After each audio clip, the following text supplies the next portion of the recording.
በወቅቱ ከ97 ቢሊዮን ዶላር በላይ ዋጋ ካለው ራሱ ድርጅት በ3 መስመር ደብዳቤ ከስልጣኑ ተባረረ። ከ5 ቀናት በኋላ ግን ወደ ሥራ ገበታው ተመለሰ። በምትኩ ያባረሩት ሰዎች ራሳቸው ከሥራ ተባረሩ። ይህ ፊልም አይደለም። ይህ በኦፕንኤአይ ውስጥ የተከሰተ እውነተኛ ታሪክ ነው። ከዚህ በላይ አስደንጋጩ ነገር ግን ለመባረሩ ትክክለኛ ምክንያት እስከዛሬም ድረስ አለመታወቁ ነው።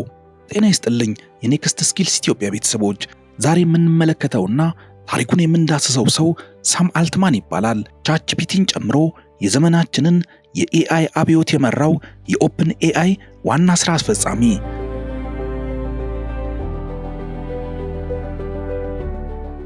ሳም አልትማን የኦፕንኤአይ ፊት አውራሪ ቢሆንም የመጨረሻው ውሳኔ ግን የሱ አይደለም። ኦፕንኤአይ አወቃቀሩ ከሌሎች ኩባንያዎች በእጅጉ ይለያል። ከዋና ሥራ አስፈጻሚው በላይ ዋና ሥራ አስፈጻሚውን ጨምሮ ማንኛውንም ሰው ከድርጅቱ በአንድ ቀን ማሰናበት የሚችል ቦርድ አለ። The governance structure of OpenAI is weird. Most startups are governed by a board that is accountable to their shareholders.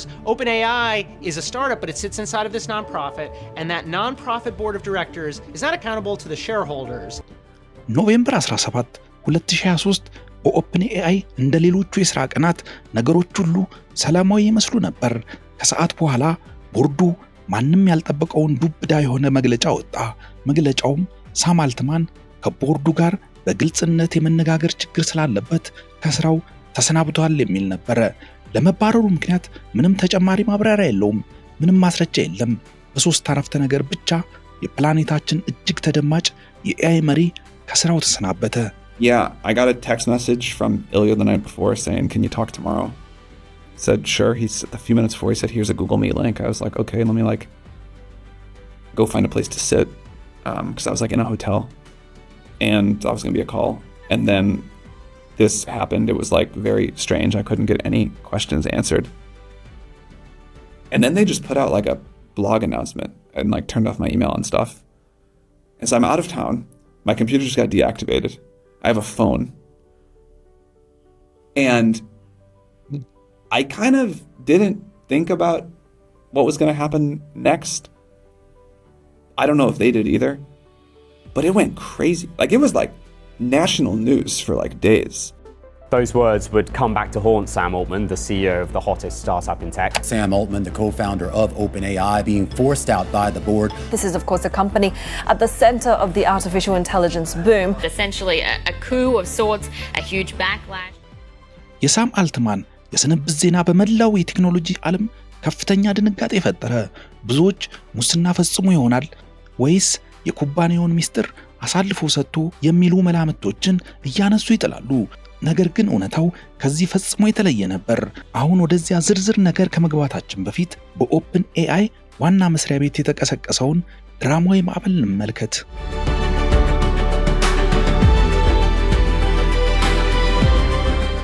ዋና ሥራ አስፈጻሚው የመባረሩ ዜና እርግጥ መሆኑ ሲረጋገጥ ሌላ ዱብዳ የሆነ መረጃ ወጣ። የኦፕንኤአይ መስራች ከሆኑት መካከል አንዱ ግሪግ ብሮክማን በራሱ ፈቃድ ስራውን ለቆ መውጣቱን አሳወቀ። ይህም በቦርዱ አባላት ዘንድ ከፍተኛ ድንጋጤን ፈጠረ።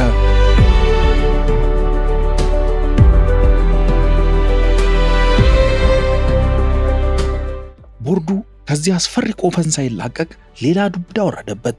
በኩባንያው ውስጥ በአጠቃላይ 770 ሰራተኞች አሉ። ከነዚህ መካከል 700 በላይ የሚሆኑት ተፈራርመው ለቦርዱ አንድ ደብዳቤ አስገቡ። የደብዳቤው መልእክት ይዘትም ሳም አልትማን ወደ ስራው ካልተመለሰ ሁላችንም በፍቃዳችን ስራችንን የምንለቅ መሆኑን እናሳውቃለን የሚል ነበረ። Most of its staff are now calling on the board of the artificial intelligence company to resign after the shock dismissal of former boss Sam Altman. In a letter, almost all of the company's 770 employees have reportedly questioned the board's competence and accuse it of undermining the firm's work. The signatories also demand Mr. Altman's reinstatement. His dismissal on Friday kicked off a rocky few days for OpenAI. 700, 95% or something of the OpenAI employees had signed this letter while I was asleep saying this is a horrible decision. We're gonna resign.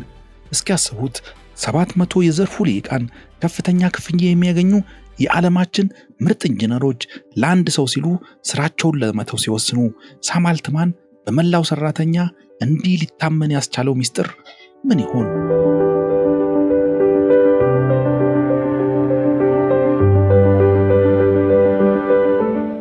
በኦፕን ኤአይ የተፈጠረው ሱናሚ በዚህ አላበቃም።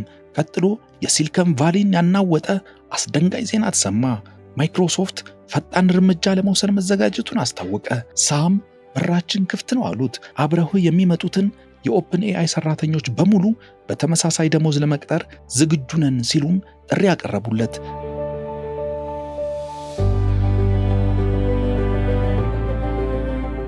በዚያ ቅጽበት የቦርዱ አባላት ሰማይና ምድር ዞሮባቸው ነበር። በዚህ መሃል አንድ አስፈሪ እውነትም ፍንትው ብሎ ታያቸው። ኦፕን ኤአይ የሚባለው ህንፃው ወይም ብራንድ ስሙ አይደለም። ኦፕን ኤአይ ማለት እነዚህን ድንቅ አእምሮዎችና ወርቃማ እጆች ያላቸው ሰዎች ናቸው። እነዚያ ሰዎች ደግሞ የሚከተሉት የኩባንያውን አርማ ሳይሆን የሚመራቸውን መሪያቸውን ነው። ዳሩ ግን ምን ያደርጋል፣ ይህንን ቀድሞ አስተውለው ቢሆን እንዲህ ያለ አስቸጋሪ ነገር ውስጥ ባልወደቁ ነበር።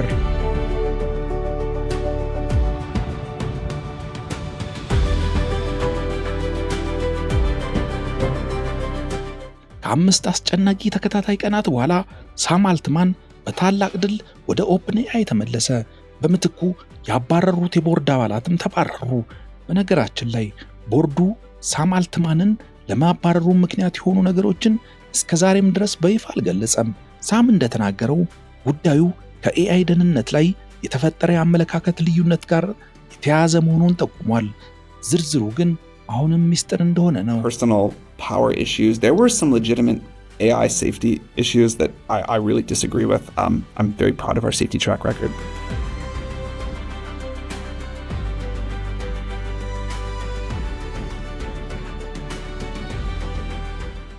የመጪው ዓለም የሥራ ገበያ ሃርድ ስኪልን ብቻ ሳይሆን የአንደኛው ክፍለ ዘመን ልል ክህሎቶችንም ጭምር ይፈልጋል።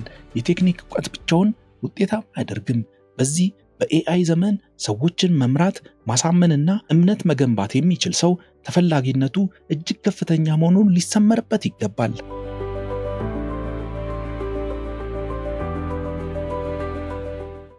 ሳም አልትማን በ5 ቀናት ውስጥ ተመልሶ የኃላፊነት ቦታውን የተረከበው የኮምፒውተር ኮድ በመጻፍ የላቀ እውቀት ያለው በመሆኑ ብቻ ሳይሆን ሰራተኞቹ ሙሉ በሙሉ ስለተማመኑበት ነው።